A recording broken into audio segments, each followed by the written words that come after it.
a legislação dos países, adentre o judiciário e então se expanda a morte, a cultura da morte dentro dos países. Esses promotores, eles trabalham dia e noite para promover a agenda do aborto, da eutanásia, dia e noite.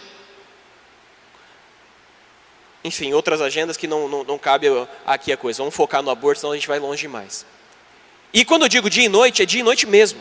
Essas pessoas, elas estão vinculadas a instituições, estão vinculadas a fundações que promovem o aborto, que idealizam essas realidades, que faz lobby, que gasta dinheiro, horrores de dinheiro, para fazer com que os países aprovem leis contrárias à vida. Essas pessoas são remuneradas, meus filhos. Elas recebem bem e muito bem. Têm prestígio, são paparicadas, afagadas. E elas estão ali trabalhando, militando para que o reino da morte, a cultura da morte se estenda pelo mundo inteiro. Esses são os promotores da cultura da morte. Bom, o problema é o seguinte. Seja os ignorantes, seja os promotores da cultura da morte, no fundo, ambos são de fato ignorantes. A gente pode englobar os dois grupos na ignorância. Acontece que uma ignorância é inconsciente e a outra é consciente. E o que é que eles ignoram? O que é que eles não consideram? Eles ignoram a verdade. Eles são alheios à verdade. E justamente porque eles ignoram a verdade, eles são pautados, eles são guiados pela mentira. Toda a estrutura da cultura da morte, ela é fundamentada na mentira. E por isso nós podemos com tranquilidade afirmar que a cultura da morte é uma cultura diabólica, satânica. Por quê? Vocês bem sabem, o diabo é o pai da mentira. Então, se uma estrutura inteira de um pensamento, de uma ideologia, de uma cultura está fundamentada na mentira, venha cá, convenhamos, o pai desse negócio é o capiroto, beleza? E as pessoas que aderem a isso são pessoas que se deixaram vencer, que se renderam à mentira. E estão a serviço da mentira, estão a serviço do erro. E pensam, promovendo aquele erro, fazer o bem. Muitos promotores, e aqui a gente, dentro dos promotores da cultura da morte, a gente pode dividir. Aqueles que é mal para valer mesmo, que quer, não é que mata mesmo, quer arregaçar com tudo, botar o terror. E tem aqueles que acham que estão fazendo bem. A cultura da morte, nós não vamos ver isso hoje, vou deixar para um próximo encontro. O início da cultura da morte, aqueles homens que idealizaram a coisa, eles achavam, piamente, com fundamentos cristãos de um pastor protestante, eles achavam que estavam fazendo bem. Promovendo o aborto, promovendo a eutanásia. Entende? Tudo bem. Se nós afirmamos que toda a estrutura da cultura da morte está fundada na mentira, então qual é o antídoto para a cultura da morte? Qual é o antídoto que, quando aplicado, vai combater frontalmente a cultura da morte? O que é a realidade que ataca frontalmente a mentira? A verdade. O antídoto para a cultura da morte chama-se verdade. E aqui nós temos algo precioso para nós. Porque se o antídoto para a cultura da morte, que está toda fundamentada na mentira, é a verdade, nós precisamos descobrir aonde está guardado o antídoto para a cultura da morte. Aonde está guardada a verdade?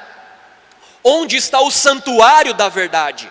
Aonde está a guardiã, o guardião da verdade? A fim de que nós possamos ir até a verdade, pegar esse antídoto e aplicar na cultura da morte, e então fazer ela ruir, ela cair de ponta a ponta.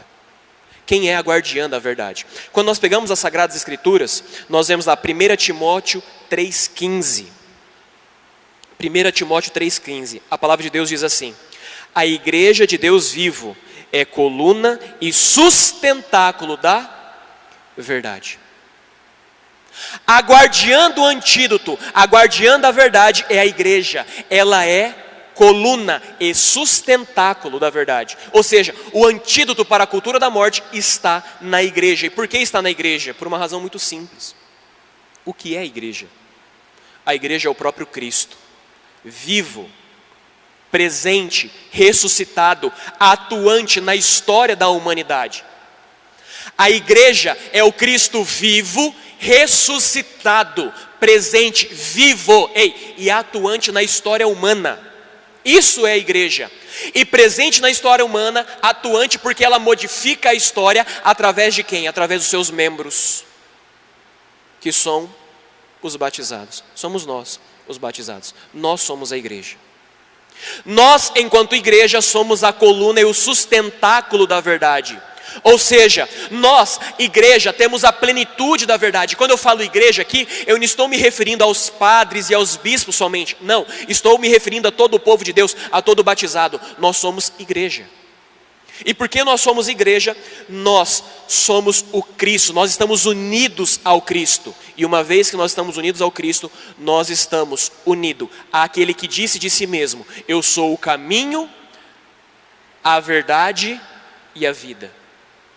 Então o remédio para a cultura da morte é a vida do Cristo.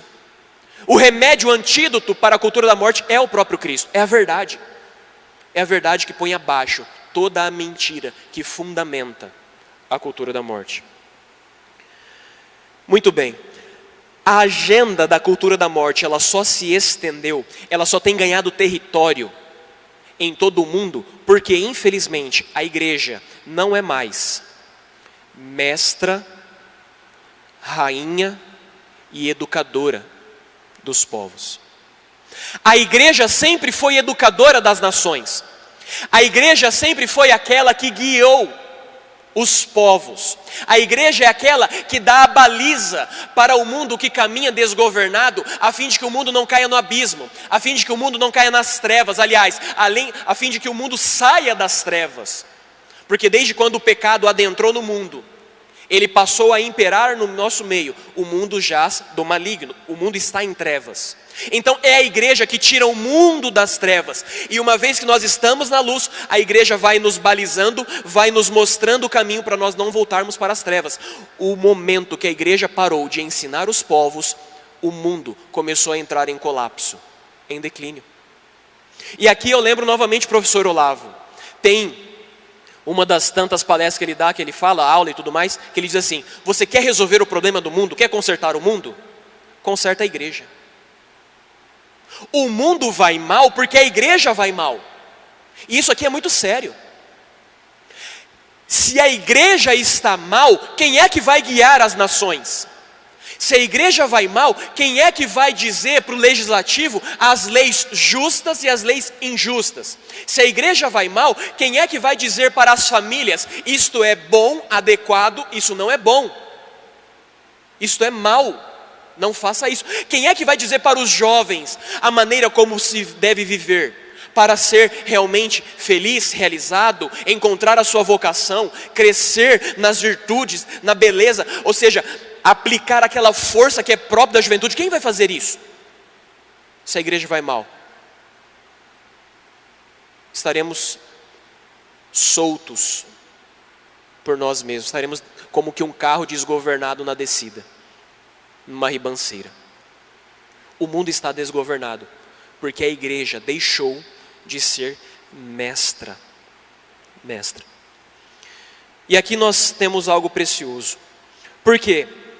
Se nós já descobrimos que o fundamento, nós aqui apenas afirmamos, nós não deduzimos a coisa, mas eu estou afirmando, creia nisso, depois a gente pode deduzir. O fundamento da cultura da morte é a mentira. O antídoto é a verdade. Este antídoto está guardado na igreja. Muito bem, como é que nós aplicamos esse antídoto? Como é que nós aplicamos a verdade na cultura da morte a fim de ruir aquilo? E aqui, meu filho, eu estou falando cultura da morte, mas você pode fazer essa aplicação para várias áreas da sua vida, que não é cultura de morte, mas é de mentira, tá? As imensas áreas do seu coração, que o que impera não é a verdade de Cristo, mas é a mentira da sua carne, a mentira do mundo e a mentira de Satanás. O seu coração tem um monte disso. Ou será que só tem no meu? É só no meu coração que tem essas áreas ainda? Ninguém mais tem aqui? Graças a Deus, né? Tem? Ah, tem, muito bem, ótimo. Então você precisa aplicar isso no seu coração para outras realidades que não somente a cultura da morte. Voltando aqui para a cultura da morte. Como é que nós aplicamos este antídoto? A maneira é como nos aviões. Se você já andou de avião, você já teve a experiência de antes da decolagem, a aeromoça chegar e dar algumas instruções. E tem uma das instruções que ela diz assim: em caso de despressurização da cabine, máscaras de oxigênio cairão automaticamente sobre o seu colo. Você deve primeiramente colocar a máscara de oxigênio. Não é assim que ela faz, né? No seu rosto. Depois que você estiver com a máscara de oxigênio, respirando, aí então você ajuda o seu coleguinha. Não é assim? Estou mentindo? Ótimo. É desta maneira que nós iremos aplicar o antídoto. O primeiro a tomar o antídoto da verdade é você. Nós precisamos ser os primeiros a experimentar a verdade e experimentar a liberdade que provém da contemplação da verdade. Ou seja, nós precisamos contemplar a verdade. E quando nós contemplamos a verdade, nós nos tornamos aquilo que Santo Tomás de Aquino chama de sábio. O que é o sábio? O sábio é aquele que contempla a verdade. Ele vê a verdade. O sábio não é aquele que ouve notícias, não. O sábio não é aquele que ouve de curioso ali uma informação qualquer para estar informado e pronto. Não, o sábio é aquele que investiga. O sábio é aquele que se debruça diante de uma realidade até ele enxergar com clareza a verdade, ele contemplar a verdade, ele ter uma experiência profunda com a verdade. Uma vez que eu tive uma experiência profunda com a verdade, uma vez que eu contemplei a verdade, eu sou capaz de apontar o erro, eu sou capaz de apontar a mentira. Então, meu filho e minha filha, depois que você contemplar a verdade, você precisa olhar para a sua vida e apontar todos os erros, todas as mentiras. Porque a mentira precisa ser desmascarada, a mentira precisa ser trazida em evidência, mas uma evidência contraposta com a verdade, porque a verdade é que vai revelar que aquilo é mentira. E uma vez que você viu a mentira, que você apontou os erros, agora a última coisa, você precisa ordenar a sua vida de acordo com a verdade. O sábio, diz Santo Tomás de Aquino, é isso. Ele contempla a verdade, aponta os erros e ordena todas as coisas. A primeira realidade que precisa ser ordenada é o seu coração. Você precisa pôr a máscara de oxigênio primeiro. O problema da cultura da morte, o problema do aborto, o problema da eutanásia, da ideologia de gênero, do divórcio, o problema do pecado, de toda a esculhambação desgraceira, bagaceira que tem nesse mundo, é apenas um. O problema de tudo isso é o seguinte: você não contemplou a verdade. Porque o dia que você contemplar a verdade, tudo isso, todas essas realidades cairão por terra. Por quê, Pedro? Porque depois que você contemplar a verdade, você vai colocar a máscara no seu coleguinha, entendeu? Você vai ensinar o seu coleguinha a contemplar também a verdade. Porque a verdade é uma realidade tão profunda, é uma realidade tão imensa, ela é tão transbordante que é impossível, depois que você contemplou a verdade, você não querer partilhar ela com outro, não dá. É impossível, não tem como. Experimenta ir lá e compreender a beleza e a grandeza da verdade por detrás da catequese Bom Pastor. O dia que você vê aquele negócio, acabou, meu filho, você só fala de catequese Bom Pastor o dia inteiro. Sim ou não, Camille? Sim ou não, Natália? É assim. Experimenta lá, né, Natália, eu não sei nem como está aqui, sobreviveu, graças a Deus, ao Corisco, né? Experimenta ir lá no treino com o Corisco, de Karatê, e ver a verdade que está por detrás daquele treinamento, daquilo que ele propõe, daquilo que ele ensina. O dia que você ver aquela verdade, você experimentar ela, você não fala outra coisa de Karatê, todo mundo faz Karatê. E você enche o saco, pô, cara, você precisava fazer Karatê, hein? Rapaz do céu, que Karatê tá louco, vai lá para você ver. Experimenta, vai um pouquinho. Aí você vê, nossa, que maravilha, como que eu vivi sem karatê? Ou seja, quando nós contemplamos a verdade, ela transborda em nós. E então nós começamos a arrastar as pessoas para a verdade. É assim que aconteceu com os apóstolos. Quando os apóstolos descobriram o Cristo, Eles não se contentavam, eles começaram a arrastar pessoas para Jesus. Arrastou tanta gente que até o povo lá da Várzea Grande, tio mano, lá do Mato Grosso, Várzea Grande, lá de perto de Cuiabá, até os cuiabanos na Baixada lá, vieram para Cristo. Porque arrastou, saiu arrastando, não tem como. A santidade é contagiante, a verdade é contagiante. Então o problema da cultura da morte é que nós não contemplamos a verdade. E se nós não contemplamos a verdade, nós não levamos ninguém para a verdade. Entende isso, sim ou não? Está tranquilo até aqui, sim ou não? Agora nós vamos aprofundar essa realidade. Porque isso aqui é fundamental. Se nós não entendermos isso, não tem como, não dá, a coisa não vai. Alguém falou que tinha água em algum lugar aqui. Valeu. Enquanto eu tomo água aqui, se você quiser cantar de novo a canção, né? Cancioneiro, né? Peregrinação. Bonito, né?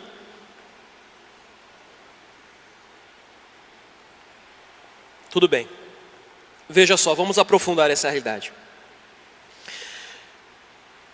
Então, por excelência, o ofício de contemplar a verdade, apontar os erros e ordenar todas as coisas, pertence à igreja. É dela esta função. Se a igreja não fizer isso, ninguém mais fará. Acontece que nós temos aqui um pequeno detalhe que é fundamental. A verdade, ela não é um termo unívoco, mas análogo. Pedro, o que significa isso? Significa que quando nós falamos de verdade, existem níveis de verdade.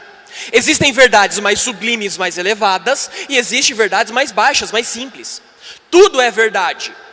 Sejam as verdades mais sublimes e elevadas, sejam as verdades mais baixas. Não importa. A verdade é a verdade sempre. Porém, existem graduações de verdade. Eu vou te explicar. A verdade mais alta, mais sublime que nós temos são as verdades divinas reveladas. As verdades sobre Deus são as verdades mais elevadas. São as verdades mais sublimes, porque estão relacionadas diretamente a Deus, à vida divina, aquilo que Deus é. E essas verdades reunidas, elas formam um conjunto de verdades que nós estudamos através da teologia. Então, o nível mais alto são as verdades teológicas. Entende isso? Acontece que tem um pequeno problema aqui. As verdades teológicas, elas não são possíveis de ser demonstradas. Não dá. Uma verdade sobrenatural, uma verdade teológica, não dá para eu demonstrar esse negócio. Você tem que aceitar por força de autoridade. Porque a sua inteligência não é capaz de enxergar a evidência naquela verdade. A sua inteligência somente aceita. Pedro, você agora bateu um herege aí cabuloso, né? Calma aí, pô. Me explica melhor esse negócio. Simples. Pega a Eucaristia. Nosso Senhor está presente no sacrário, sim ou não? Em corpo, sangue, alma e divindade, sim ou não? Muito bem, pega a Eucaristia e leva num laboratório e me prova cientificamente que Jesus está presente ali. Você consegue? Não. Estabeleça argumentos filosóficos e humanos e prova para mim que Jesus está presente na Eucaristia. Tem como? Não dá. E como que você crê que Jesus está lá? Você crê porque foi Deus quem disse. As verdades teológicas são aceitas por autoridade de quem diz. E quem foi que disse que Jesus está presente na Eucaristia? Foi o seminarista Pedro? Foi o padre Eleuso? Foi o arcebispo Dom Milton? Foi o santo padre, o Papa Francisco? Não, foi Jesus de Nazaré. Quando no Evangelho de João, capítulo 6, ele disse: isto é o meu corpo, quem come o meu corpo, minha carne, permanece em mim, permanece nele e tudo mais, a minha carne é verdadeira comida, meu sangue é verdadeira bebida, enfim, e eu estou presente lá e acabou a gurizada, e amém, e fazer isso para a minha memória até o fim dos tempos, acabou. Jesus falou, a água parou, eu creio. Como que você vai provar para mim que Jesus ressuscitou? Não dá. Prova para mim cientificamente que Jesus ressuscitou. Não tem como. Prova para mim filosoficamente que Jesus ressuscitou. Tá louco? Não dá.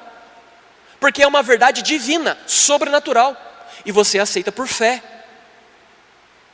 E essa fé não é uma imposição. Não. Não. Esta fé é um assentimento. Porque eu sei que aquele que está me dizendo não é homem para mentir. Ele não é homem para se enganar. Ele é Deus. Só que as verdades teológicas, porque elas são aceitas por autoridade de quem fala, então só aceitam essas verdades quem tem fé. E aqui um grande problema. Se você quiser aplicar o antídoto da verdade teológica em quem não tem fé, não vai dar certo. Se você usar um argumento teológico num debate sobre o aborto com um ateu, a coisa não dá certo. Por que não dá certo? Porque ele não tem fé. Ele não vai aceitar aquilo. Quando você lançar o argumento de autoridade divina, aquela pessoa ela vai estribuchar, porque aquilo cai no coração dela como uma opressão. Não cai com liberdade, não. Cai como um peso, você esmaga, você destrói a pessoa. Por quê? Ela não tem fé, meu filho. Ela não crê em Deus. Deixa eu contar para você. Ateu não crê em Deus, entendeu? Feminista, na grande maioria, não crê em Deus. É que não tem fé mesmo. Na grande maioria não, né? Só porque ser feminista, se é feminista mesmo, não tem fé mais, né? Acabou. Não dá. Então, para nós aplicarmos o antídoto na cultura da morte, não dá para nós aplicarmos o antídoto das verdades teológicas. Não dá. Você precisa descer o nível. Você tem que cair um degrauzinho. Quando nós descemos o nível, nós saímos das verdades teológicas e caímos nas verdades filosóficas. Opa, aqui a coisa ficou boa. Porque as verdades filosóficas, elas são acessíveis à nossa inteligência. Nós somos capazes de compreender as causas últimas, os princípios últimos que regem todas as coisas e regem o universo. Nós somos capazes, porque somos inteligentes, de enxergar as evidências filosóficas que estão nas coisas e que fundamenta a defesa da vida e que contraria a cultura da morte. Só que aqui tem um inconveniente também. Infelizmente, o declínio educacional no qual o mundo entrou fez com que a imensa maioria esmagadora das pessoas não sejam mais capazes de manusear os instrumentos suficientes para enxergar uma verdade filosófica. Infelizmente, pelo declínio da educação, nós não temos ali destreza para utilizar o nosso intelecto de tal maneira que nós sejamos capazes de enxergar até mesmo as verdades filosóficas. Ou seja, a gente está numa situação difícil mesmo. Você chega para um abortista, você chega para um ministro do Supremo Tribunal Federal, chega lá para o Celso de Mello, né? Ó, senhor juiz, você dá um argumento filosófico que ele não entende. Porque ele não é capaz. Não porque ele não tem inteligência, a inteligência está lá, o problema é que ele não sabe usar aquele negócio. Entendeu? Ele não foi treinado para isso. Porque a técnica filosófica, o aprendizado, ou seja, o conhecimento é uma habilidade que precisa ser desenvolvida. Por isso você vai para a escola, entendeu? Para que vai para a escola? Eu vou na escola para merendar, né? Eu vou na escola para ver os colegas. Eu vou na escola para o esporte, né? É tão bom jogar bola com os colegas na escola. Não, você vai na escola justamente para aprender a utilizar esse negócio que você tem aí dentro chamado inteligência. Que você tem, acredita, tá aí. Ai, Pedro, não parece que tá, é que você não sabe usar, mas tá aí. Tem que aprender, tem que estudar. Então lascou. Vou até fazer um degrauzinho aqui. Senhor. Verdade teológica. Moiou, não dá. Não tem fé. Verdade filosófica. Lascou, moiou. Não bate bem, não tem inteligência. Então você tem que descer no terceiro nível. E o terceiro nível é a verdade científica. A verdade científica é aquela verdade que nós enxergamos a partir da evidência dos sentidos que captam os fenômenos que nos cercam. Ou seja, o que é a ciência? A ciência nada mais é do que uma elaboração dos fenômenos que nós aprendemos pelos sentidos e que nós fazemos associações de causa e efeito. Ou seja, nós aplicamos uma causa a um determinado efeito e nós vemos a relação dessas duas coisas. O Pedro foi e tomou um copo d'água.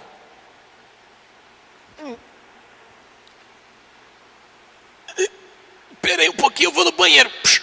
Deu uma desinteria. Aí fala, não, mas espera aí, que estranho, né? Só tomou um copo d'água e deu uma desinteria, né? Espera aí, ô Lucas, vem cá, toma esse copo d'água aqui. Rapaz, 2 tomaram o copo d'água e deu desinteria, rapaz. Mas pera lá, será que é coincidência? O problema está onde? Está no Pedro, está no Lucas, está no copo d'água? Peraí, chama mais um. 3 não, peraí. Nós já temos uma amostra suficiente. Vamos agora fazer uma relação. Então, Pedro tomou água, deu desinteria. Lucas tomou água, deu desinteria. Como a senhora chama? Zélia. Dona Zélia tomou água, deu desinteria. Ah, então pera lá, tem um problema na água.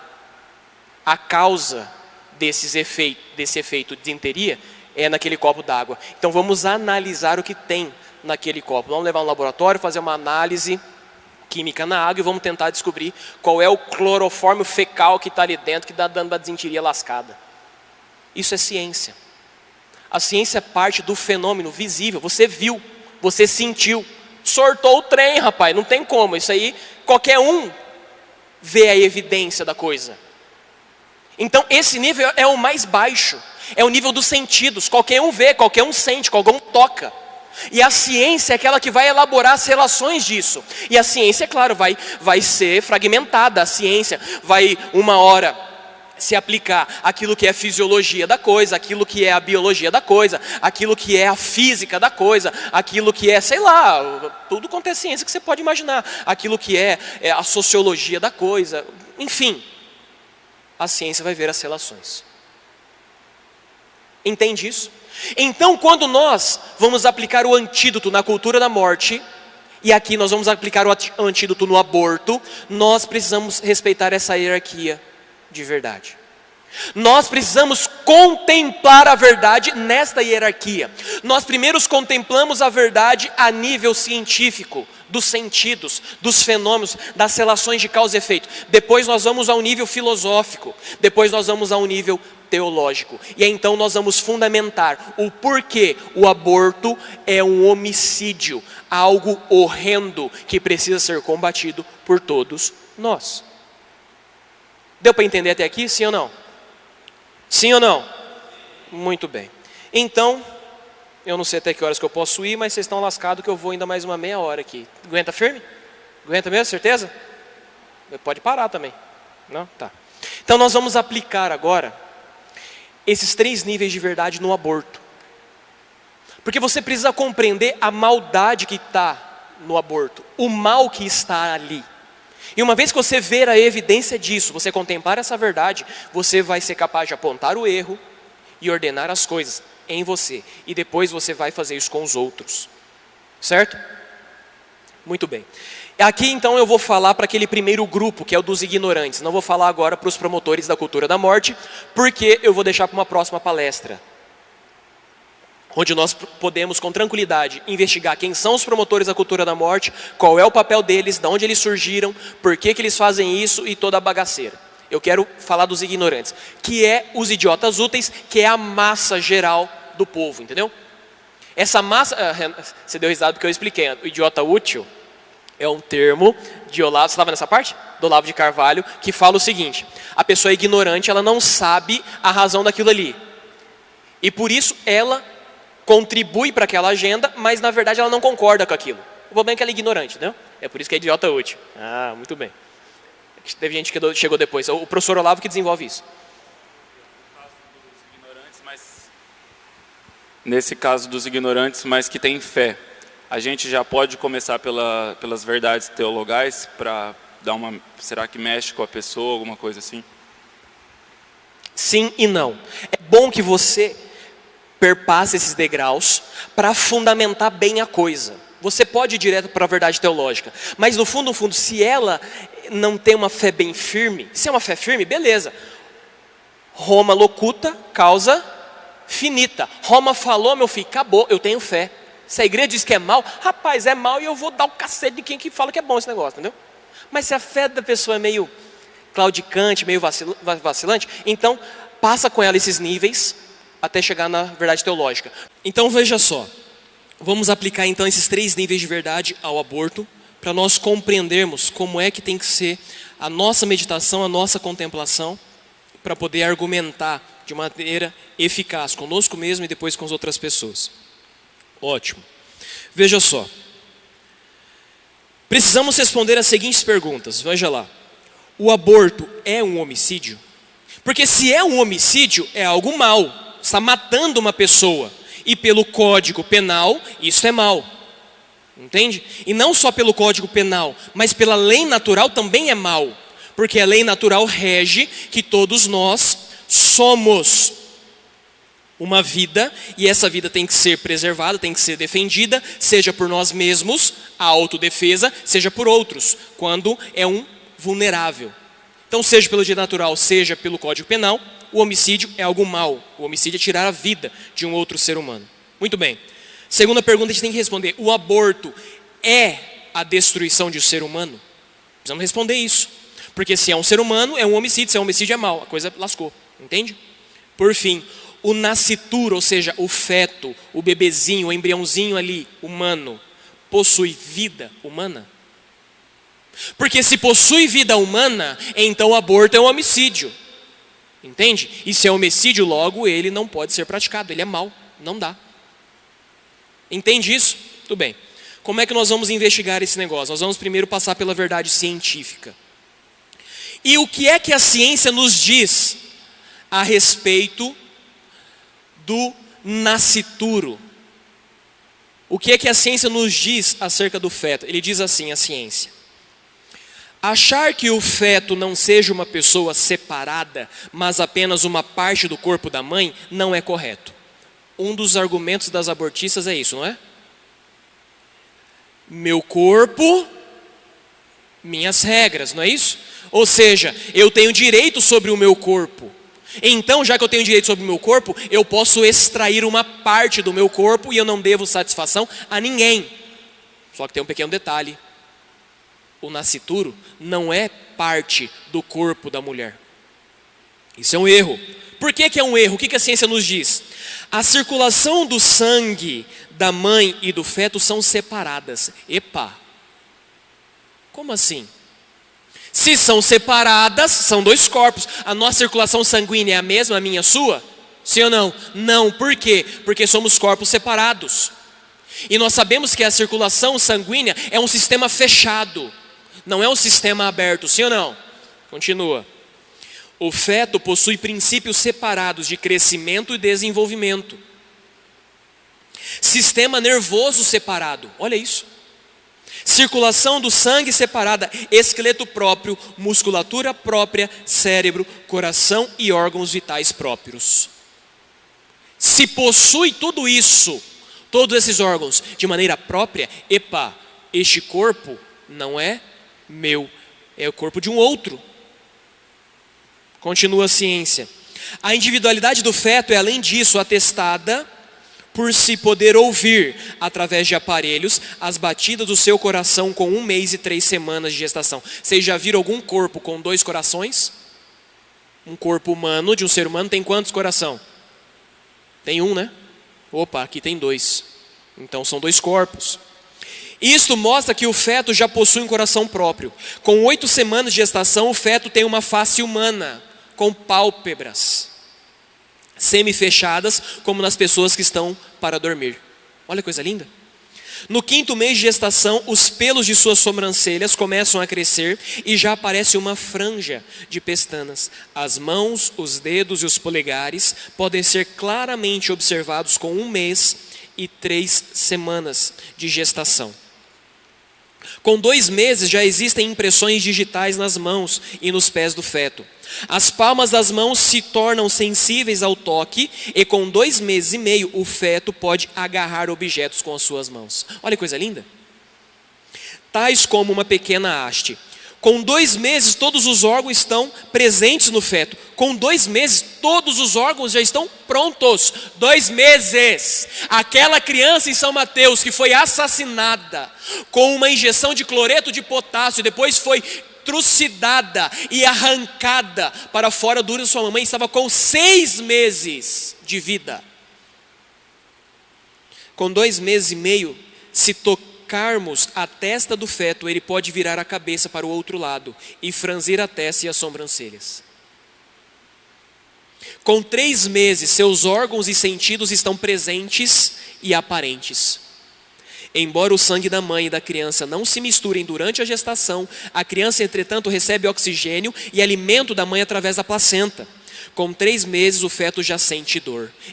Com 3 meses, ele já sente dor. Aquela criança, com 6 meses, ela foi assassinada com uma injeção que é proibida de dar em animais. E foi trucidada. Com 3 meses, ela sente dor. Nas transfusões de sangue intrauterinas em fetos, os cirurgiões responsáveis pela operação devem levar uma séria consideração o fato de o feto sentir dor. Vocês já viram isso? É possível fazer uma transfusão de sangue no feto. O médico vai, introduz uma agulha com sangue e troca o sangue da criança. Isso acontece quando tem uma incompatibilidade do sangue da mãe e do sangue da criança. É um negócio, eu não sei explicar a parte médica da coisa, mas é por aí. Ela sente dor. A criança não nascida não é de forma alguma um monte de geleia, não é uma bola de sangue, não é uma parte do corpo da mãe, não.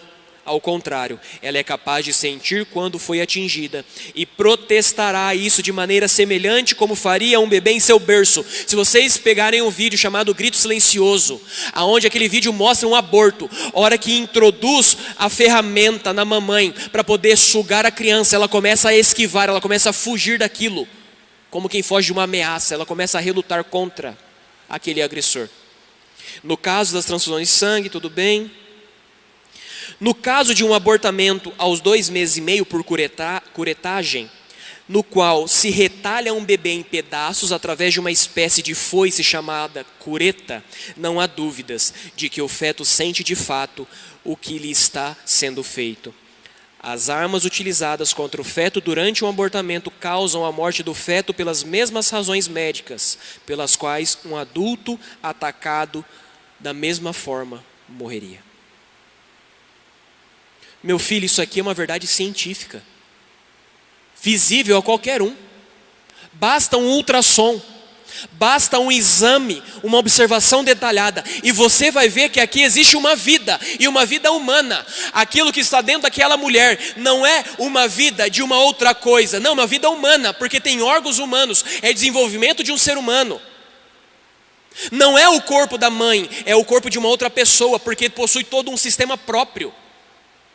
Se é o corpo de uma outra pessoa, e é um corpo vivo que sente dor, que sente fome, que reage a estímulos, então, se nós interrompermos, se nós matarmos esta vida, nós estamos cometendo um homicídio.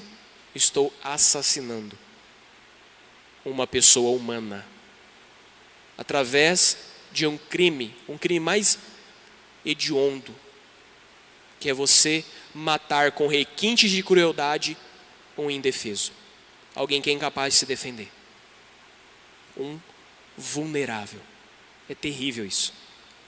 Isso aqui é nível científico. Isso aqui, qualquer pessoa é capaz de ver isso.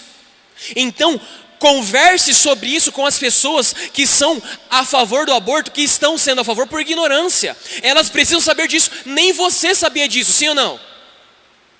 Alguns talvez sabiam, mas muitos nem sabiam. E ouvindo isso dá até um trem, né? Você já era contra o aborto, mas ouvindo esse negócio, Ave Maria, agora que eu...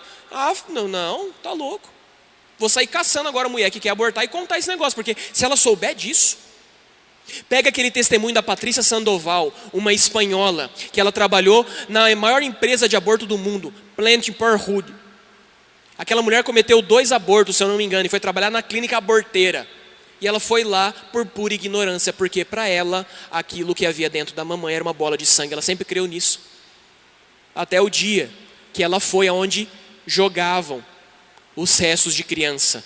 E ela viu que tinha um pezinho, ela viu que tinha ali um olhinho, que tinha um corpinho se movendo. Aí então ela ficou desesperada, saiu correndo em prantos. Ela ficou tão perturbada que a mulher caiu no crack, foi morar na rua. Patrícia Sandoval, procura no YouTube para você ver. E ela foi curada um dia que ela estava na rua e ela viu um homem, cabelos longos, uma roupa bela, chegar até ela e dizer: eu te amo, Jesus de Nazaré. A mulher saiu do crack e hoje ela roda o mundo inteiro dando testemunho dela e militando em favor da vida. Isso é um nível científico. aqui ainda não é a verdade mais elevada, porque agora, depois do nível científico, nós vamos ir para o nível filosófico. E filosoficamente, como é que nós vamos argumentar para responder estas perguntas? Entenda bem, a filosofia grega, que é aquilo que há de mais elevado nos princípios filosóficos, ela já definiu de maneira exata e final o que é a vida. E é interessante que ao longo de todo o desenvolvimento filosófico, os outros filósofos nunca foram capazes de contrariar estes princípios. E o que é que diz a filosofia grega? Nos escritos, dos filósofos gregos, eles entendem que, olha que interessante, os seres vivos são apresentados como aqueles entes que são capazes, pela sua própria natureza, de produzir movimentos imanentes. Entende-se por movimentos imanentes os movimentos que, por contraposição, não são transeuntes. Então, o que é um ser vivo e o que é um não ser vivo? O que é uma coisa inanimada e o que é uma coisa animada? Como é que você define isso? Um ser vivo é aquele que é capaz de realizar movimentos imanentes.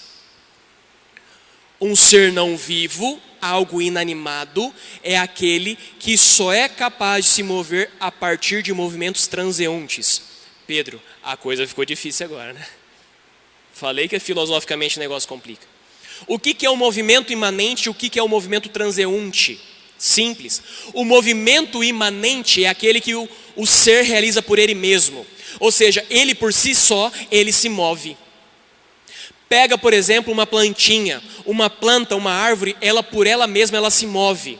Pedro tá louco? A árvore não sai dali. Ah, porque filosoficamente, movimento não é deslocamento no espaço. Movimento é desenvolvimento. Eu vou falar o termo técnico aqui. É a passagem do ato à potência. Isso é movimento. Ou seja, a sementinha que você lança na terra, ela brota, germina, lança raiz e ela cresce. Isso é movimento, porque ela está desenvolvendo. Ela nasce, se desenvolve e depois morre. Então, o reino vegetal, que é um ser animado, tem vida, possui movimentos imanentes, por si mesmo. É você que vai lá dar corda na árvore para ela crescer? Não, né? Dê à árvore, dê às plantas as condições suficientes para ela e ela crescerá, se desenvolverá, dará frutos por ela mesma. Sim ou não? Tudo bem. A gente mora no mesmo mundo, né?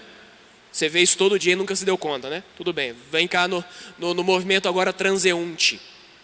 O que são os movimentos transeuntes? São os movimentos que um outro ser aplica naquele ser e ele só pode se mover se esse outro aplicar um movimento nele. Por exemplo, esse banco. Você precisa tirar esse banco daqui dentro da igreja e pôr lá fora. Alguém vai lavar o piso da igreja. Aí você chega para ele e fala assim: banco, por favor, vai para fora. Banco, vai para fora. Vamos, filho. Ei, eu não tenho o dia inteiro. Bora, vamos aí. O banco vai? Não. Por quê? Não tem vida. Ele é inanimado. Ele precisa que outro venha, e tem que ser outro bem caprichado, que o banco aqui é meio pesado, né? Aqui é meio bruto. Vem e faça a força e leve ele para fora. Isso é um movimento transeunte. Precisa de um outro vir e aplicar nele. Não tem vida. Entende isso? Então, vida, os filósofos gregos, eles definem desta maneira. São seres vivos, aqueles que são, pela sua própria natureza, capazes de moverem a si mesmos. Então nós podemos dar uma definição de vida. Vida, o que é vida? Vida é a capacidade de mover-se a si mesmo ou a capacidade de produzir um movimento imanente. Agora eu pergunto, de acordo com a ciência, vamos descer no nível atrás. Aquele embriãozinho humano, foi a mãe que deu corda nele e fez com que o olhinho fosse desenvolvido? Foi a mãe que desenvolveu aquele olhinho? Foi a mãe que teve que de madrugada pôr a mão dentro da barriga e começar a modelar o pezinho, a mãozinha? Ou foi a criança por ela mesma? E se foi ela por ela mesma, meu filho, então vem cá. Não está sendo um movimento transeunte, é um movimento imanente, tem vida. E se tem vida, é um ser vivo. E não é qualquer ser vivo, é um ser humano. Porque eu não sei se você já se deu conta, desde que o mundo é mundo, nunca aconteceu de uma mãe parir um pezinho de, sei lá, de rosa. Já viu alguma mulher parir rosa? Parir um jatobá? Não dá, né? Porque aquilo que ela produz é um ser humano. Você já viu alguma mãe parir um bezerrinho, um cachorrinho? Eu estou grávida. O que será que é? Será que é um ser humano ou é um cachorrinho? Você está louco? É claro que é um ser humano, porque uma mãe gera seres da mesma natureza. É um ser humano. Então, se lá dentro tem algo que possui vida, porque realiza movimentos imanentes, aquela coisa que está ali é um ser, e não é qualquer ser, não é uma planta, não é um animalzinho, é um ser humano. Logo, meu filho, o que tem dentro daquela mulher é uma pessoa humana, um ser humano. E se você matar um ser humano, você está cometendo um homicídio. Isso aqui é raciocínio filosófico. Entende? Vocês estão concordando porque vocês aqui não têm destreza na filosofia. Porque se vocês tivessem destreza na filosofia, vocês iam levantar a mão e falar assim: Pedro, tudo bem, mas vem cá. Existe um princípio universal na filosofia que diz o seguinte: que tudo que se move é movido por outro. Então, se esse ser que está na barriga da mamãe, ele está se movendo, ele não pode mover-se por si mesmo, ele tem que ser movido por outro. Tem que ser uma causa externa. Então, se é uma causa externa, logo o que tem ali dentro não é uma vida. Porque ele se move, é verdade, mas é movido externamente. Aí eu vou te dizer: não, mas a mãe não move. Tudo bem, mas o princípio filosófico é esse. Resolve esse problema aí. Aí então a filosofia vai resolver.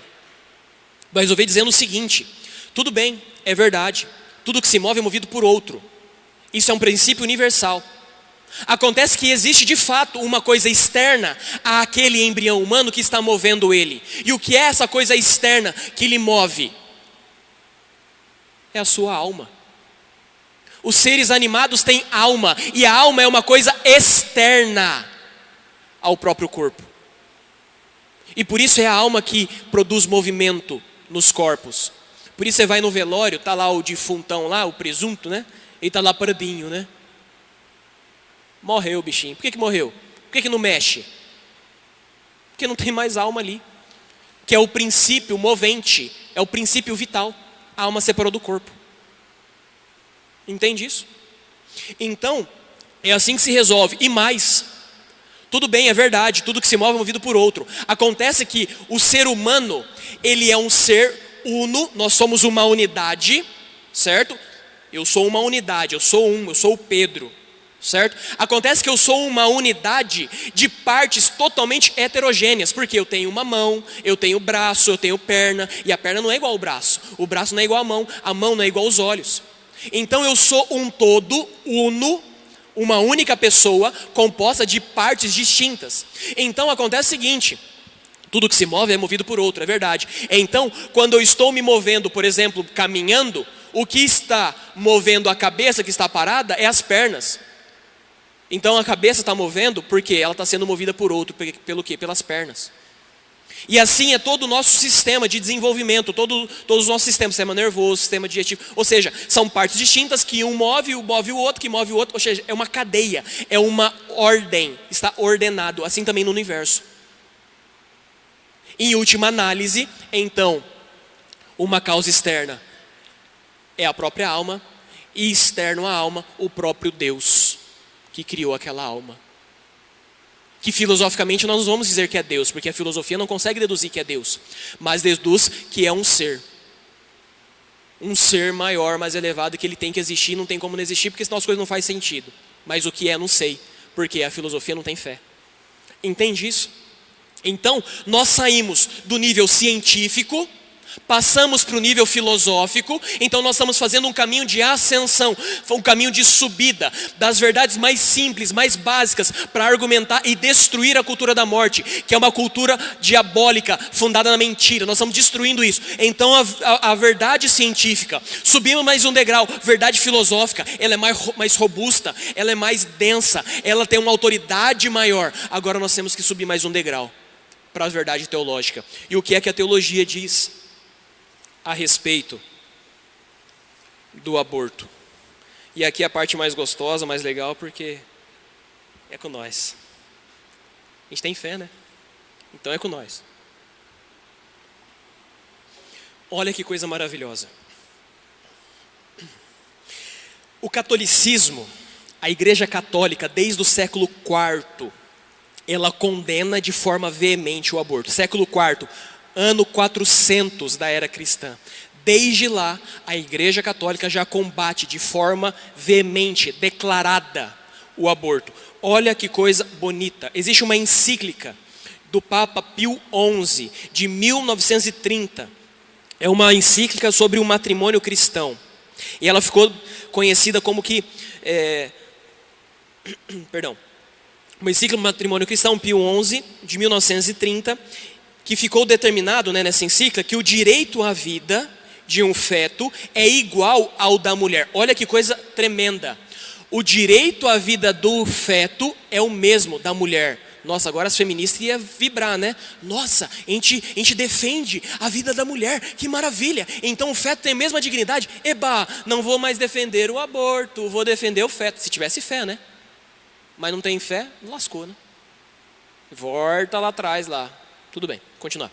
E toda medida anticoncepcional é considerada, nessa encíclica do Papa Pio XI, crime contra a natureza, exceto os métodos que se estabelecem a abstinência sexual para os dias férteis, método Billings e outros métodos de reconhecimento do ciclo da mulher, o ciclo fértil da mulher, aonde nos períodos de infertilidade é possível, se ela quer um espaçamento da gestação, é possível ali realizar-se o ato sexual e com isso não engravidar. É lícito. A igreja aqui, desde o Papa Pio XI, 1930. Em 1976, o Papa Paulo VI disse que o feto tem pleno direito à vida a partir do momento da concepção, que a mulher não tem nenhum direito de abortar, mesmo para salvar sua própria vida. Epa! Aqui pega nós. Pedro, tá, eu sou contra o aborto, mas e quando a mãe corre risco de vida? O Papa Paulo VI diz, nem para salvar a própria vida é lícito matar um inocente, um indefeso. Responsabilidade em mamãe. Você está disposta a dar a vida pelo seu filho? Responsabilidade em papai. Está disposto a sacrificar a sua esposa para salvar o seu filho? Ah, não, isso é pesado demais. Então não casa. Porque se você casar, eu entendo que você vai ser aberto à vida. E estando aberto à vida, você vai correr o risco de ter uma gravidez que estará em jogo a sua vida e a da criança. E você vai ter que escolher a da criança. Porque não é lícito. Entende isso? Isso aqui é teologia. Vai falar isso para um ateu, para uma feminista, ela surta. Tem um ataque de pelanca. Não é? Não dá, é muito pesado. Essa posição se baseia em 4 princípios. Paulo VI. Primeiro princípio, Deus é o autor da vida. Segundo, a vida se inicia no momento da concepção. Terceiro, ninguém tem o direito de tirar a vida humana inocente. Quarto, o direito à vida é um elemento constitutivo da sociedade civil e de sua legislação. João Paulo II diz sobre o aborto, morte deliberada e direta, independente da forma como venha realizada, de um ser humano na fase inicial da sua existência, que vai da concepção ao nascimento. E então ele define: o aborto é a morte de uma criança no ventre de sua mãe, produzida durante qualquer momento da etapa de vida, que vai desde a fecundação até o momento prévio ao nascimento. Isso ele diz na Evangelho Vitae. Então, isso é o aborto. Então, em hipótese alguma, desde o momento da concepção, eu não posso praticar o aborto. E a Bíblia? E a Bíblia, pastor? Nós temos que ver a Bíblia. O que a Bíblia fala do aborto? Né? Na Sagrada Escritura nós vemos que Deus tem um apreço à vida humana. A ama profundamente. Jeremias 1,5. Diz assim: Antes que no seio fosses formado, eu já te conhecia. Antes de teu nascimento, eu já te havia consagrado. Olha que coisa bonita. Meu Deus. Salmo 22, versículo 10 e 11. Sim, fostes vós que me tiraste das entranhas de minha mãe, e seguro me fizeste repousar em seu seio. Eu vos fui entregue desde o meu nascer, desde o ventre de minha mãe, vós sois o meu Deus. Vós sois o meu Deus desde o momento que eu estou na entranha, no ventre de minha mãe, porque ali eu já sou uma pessoa. Ali eu já tenho um Deus. Salmo 71. Em vós eu me apoiei desde que nasci. Desde o seio materno sois meu protetor. Olha que coisa bonita. Em vós eu sempre esperei. Salmo 127. Vede, os filhos são um dom de Deus. É uma recompensa o fruto das entranhas. Olha que coisa bonita. Filho é um dom. É um dom de Deus. Por isso as famílias católicas são famílias numerosas, não é verdade? A hora que você vê, você encontra por aí, né? Várias famílias católicas, são tudo numerosas, não é? Não é mais. Mas um dia foi. Porque um dia eles liam a Bíblia. Eles tinham fé. Aí quando tinha fé, sabia que o filho é uma benção. E é Deus que forma. É Deus que tem um apreço pela vida. Olha que coisa linda.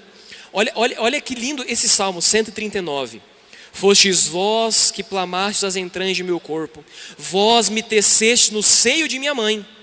Lembra que a gente falava filosoficamente que existe uma causa externa? A alma, em última análise, o próprio Deus. E olha o que o salmista diz, é Deus que me forma, é Deus que me tece. Olha que verdade teológica linda, é Deus que é o autor da minha existência. É Ele que me dá o ser, que me dá o existir, que coisa linda. Sede bendito por me haver desfeito de modo tão maravilhoso. Pelas vossas obras tão extraordinárias, conheceis até o fundo a minha alma. Nada de minha substância vos é oculto. Quando fui formado ocultamente, quando fui tecido nas entranhas subterrâneas. Olha que coisa linda, nas entranhas subterrâneas. Que coisa linda. Mulher, olha que Deus está falando de você, nas entranhas subterrâneas, Deus está trabalhando. Ei, o útero da mulher é um santuário da vida onde Deus toca. E lá, naquele santuário, Deus toca e forma a vida humana. A mulher, o casal participa do ato criador. Por isso Satanás tem tanto ódio da mulher. Por isso Satanás tem tanto ódio do matrimônio. Por isso Satanás tem tanto ódio da relação íntima do casal. Porque ali é fruto daquela relação, uma participação da mulher com Deus. Deus toca o útero da mulher e infunde a vida. Naquele momento sublime do encontro do espermatozoide do papai com o óvulo da mamãe. Que coisa linda! Meu Deus, que sublime! Cada uma de minhas ações vossos olhos viram, e todas elas foram escritas em vosso livro. Que coisa linda! Meu Deus do céu! Ai, cada dia de minha vida foi prefixado, desde antes que um só deles existisse. Gente, isso aqui é Bíblia. Isso aqui, se você tivesse fé, estava pulando, dando glória a Deus aqui. Desculpe, isso é carismático que faz, foi mal. Perdão, meu passado carismático queima dentro aqui. Isso é Bíblia. E a tradição apostólica? E a tradição da igreja? O que diz a tradição? Olha isso, Didaquê, Catecismo dos Primeiros Cristãos do ano 90. Olha o que diz o Didaquê. Não matarás, é o catecismo, tá? Não matarás, não cometerás adultério, não matarás criança por aborto, nem criança já nascida. Olha isso, no ano 90, já tem prescrição no catecismo dos cristãos. Não fazer aborto, não mata criança, pelo amor de Deus, nem no ventre materno, nem nascida. Quem tinha muitas práticas, e existe ainda alguns que têm essa prática de matar criança nascida, é os índios. Teve aquele caso, há 2 anos atrás, se eu não me engano, aqui no Mato Grosso, que a indiada, nasceu a criancinha, abriu um buraco e fez o quê? Enterrou a criança. E aí então a polícia, se eu não me engano, descobriu, foi lá, desenterrou a criança, levou para o hospital e ficou na Santa Casa aqui. E aí o padre Paulo Ricardo invadiu a Santa Casa lá, o UTI, para poder batizar a criança. Não sabia disso? Bastidores. No século II, continua aqui, ó. O caminho da morte é dos assassinos de crianças. Olha isso. Isso era de daqui. Século II, eu vou acabar aqui em 4 minutos, Deus quiser. No século II, não mates as crianças no seio da mãe, diz a Epístola de São Barnabé. Século III, Epístola de Ogneto. Os cristãos casam-se com todos os homens, como todos procriam, mas não rejeitam os filhos. Então a gente não tem essa, não. Católico só casa com católico. Não, você casa... O catolicismo não é raça como judeu. Judeu só casa com judeu. Não, a gente casa com tudo aí. Não tem problema. Americano casa com brasileiro, brasileiro com espanhol. Não tem esse negócio. Porque o catolicismo é um só povo, um só rebanho, um só pastor. E esse povo que é o católico, ele não mata as crianças, não rejeita as crianças. Está aqui, ó, século III. Tertuliano, ano 220, no seu livro Apologética. É um homicídio premeditado impedir de nascer. Olha isso aqui, ano 220. Atenágoras diz que os cristãos consideram homicidas as mulheres que recorrem a produtos abortivos, porque os filhos, apesar de estarem ainda no seio da mãe, são objeto dos cuidados da providência divina. Apologia aos cristãos. e vai tudo mais aqui. Eu vou parar com a tradição, vou agora para o magistério, porque aqui a coisa é feia. Magistério da igreja. O que diz o magistério da igreja, que é a lei da igreja? Papa Inocêncio XI condenou no dia 4 de março de 1679, em um decreto do Santo Ofício, vários erros sobre matéria moral, como escandalosa e na prática perniciosa as seguintes sentenças. Denzinger: é lícito efetuar o aborto antes da animação para impedir que uma jovem grávida seja morta ou desonrada. Parece provável que todo feto carece de alma racional, enquanto está no seio materno. Só é dotado de tal alma quando é dado à luz. Em consequência, deve-se dizer que nenhum aborto implica homicídio? O magistério vai responder aqui, no Concílio Vaticano II, condenando essas sentenças, essas práticas, esses pensamentos. Diz assim, na Gaudium et Spes: o aborto é um infanticídio e são crimes abomináveis. Abomináveis. Eu li errado aqui atrás do Denzinger, porque tem um ponto que está errado. Está aqui como interrogação, mas não. Não é interrogação. Está errado o meu ponto aqui. Então, voltando aqui no Denzinger, a condenação do Papa Inocêncio XI, diz assim: em consequência, deve-se dizer que nenhum aborto... Não, é isso mesmo. Depois eu vejo esse negócio aqui que está errado, um trem que eu digitei que foi meia hora antes de vir para cá. Perdão. Vamos continuar aqui, no magistério. Encíclica Humanae Vitae, Papa Pio XII. Em conformidade com os pontos essenciais da visão humana e cristã do matrimônio, devemos, uma vez mais, declarar que é absolutamente de excluir, como via legítima para a regulação dos nascimentos, a interrupção direta do processo generativo, já iniciado, e, sobretudo, o aborto querido diretamente e procurado. Mesmo por razões terapêuticas, não importa, mesmo que é para curar uma doença, você não pode interromper um aborto. Humanae Vitae, Papa Pio XII. E aí vai. Depois tem outras declarações da Congregação pela Doutrina da Fé, enfim. Eu posso mandar esse negócio aqui para vocês depois para ver, que nosso horário já vai avançado. Eu encerro com a condenação do Papa Pio IX. Papa Pio IX, ele diz assim, na bula Apostolicae Sedis: declaramos estar sujeitos à excomunhão late sententiae, reservado aos bispos ou ordinários, os que praticam aborto com a eliminação do concepto. Então, quem pratica aborto está excomungado automaticamente. Isso é uma condenação do Papa Pio IX, tá? E se estende até o dia de hoje. Então, quem aborta ou promove o aborto, ou aconselha o aborto, incorre em excomunhão, porque é um homicídio, Deus ama a vida, enfim. Isso são as verdades teológicas. Pronto, já é o suficiente, né? Não, porque isso aqui foi tudo informação para você, você não contemplou esse negócio. Então você tem que rezar, tem que meditar em cima disso, ver a verdade que está aqui. Quando você vê a verdade que está aqui, então a coisa vai começar a mudar. O trabalho começa agora. Estude, pelo amor de Deus. Ensine as pessoas, pelo amor de Deus. Guie as almas. Aprenda, porque você vai ter família e você vai ter que ensinar os seus filhos. Aprenda, porque você trabalha e no seu trabalho você vai ter que ensinar aquelas pessoas que estão lá. Te vira. Entende isso? É muito fácil cobrar dos outros. O padre tem que falar isso na missa. Não. Você tem que estudar. Tem que estudar e falar isso no seu trabalho. É claro, o padre tem que falar também isso na missa. É claro, não tenha dúvida, entendeu? Mas a gente joga para o outro, né? Não, é nosso. Beleza? Então, dou assim por suficiente que eu imaginava para hoje. Peço desculpa por ser tão longo e chato, mas enfim, faz parte, né? Se vocês acharem por bem, dá para a gente fazer uma outra futuramente para falar dos promotores da cultura da morte, que essa parte é bem grave. E é quem está promovendo esse negócio. A gente tem que saber quem é. Beleza? Ficar de pé.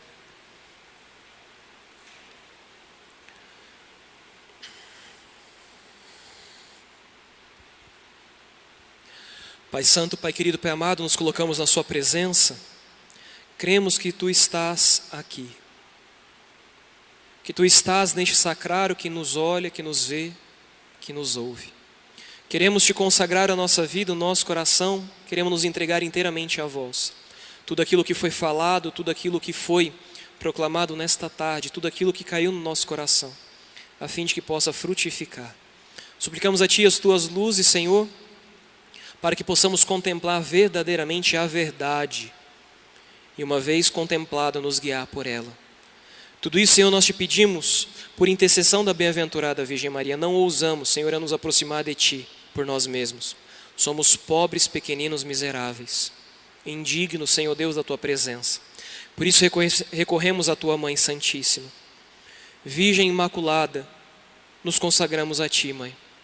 Que o vosso coração imaculado triunfe sobre cada um de nós, sobre a cultura da morte, destruindo ela, Mãe. Trazei, ó Virgem poderosa, a verdade que destrói toda mentira, todo erro, todo engano. Nos entregamos e nos consagramos a Ti. Ave Maria, cheia de graça, o Senhor é convosco. Entre as mulheres, bendito é o fruto do vosso ventre, Jesus. Santa Maria, Mãe de Deus, rogai por nós, pecadores, agora e na hora de nossa morte. Amém. Santo anjo do Senhor, meu zeloso e guardador, se a Ti me confiou a piedade divina, sempre me rege, me guarde, me governe, me ilumine. Amém. Em nome do Pai, do Filho e do Espírito Santo. Amém. Uma tarefa de casa, eu vou mandar para o Ângelo um documento e você vai ler esse documento. É sobre a revogação do inciso 2 da lei, do artigo 128 da lei do Código Penal, que despenaliza o aborto em caso de estupro. Vou mandar para o Ângelo, a tarefinha de vocês de casa é a seguinte, é ler aquele negócio, não é tão longo, você vai ler aquilo e vai fazer aquilo que está sendo orientado naquele documento. Combinado? Já adianto, a orientação é o seguinte, é compreender a coisa e postar vídeos nas redes sociais dizendo, apoiando essa revogação que é da Cristonieto, uma das parlamentares lá do Rio de Janeiro. Enfim, vocês conhecem o Centro Dom Bosco? Tudo bem. Então eu vou mandar para vocês esse documento, vocês leiam isso e obedeçam aquela coisa lá. Obedeçam, faz aquela coisa, tá?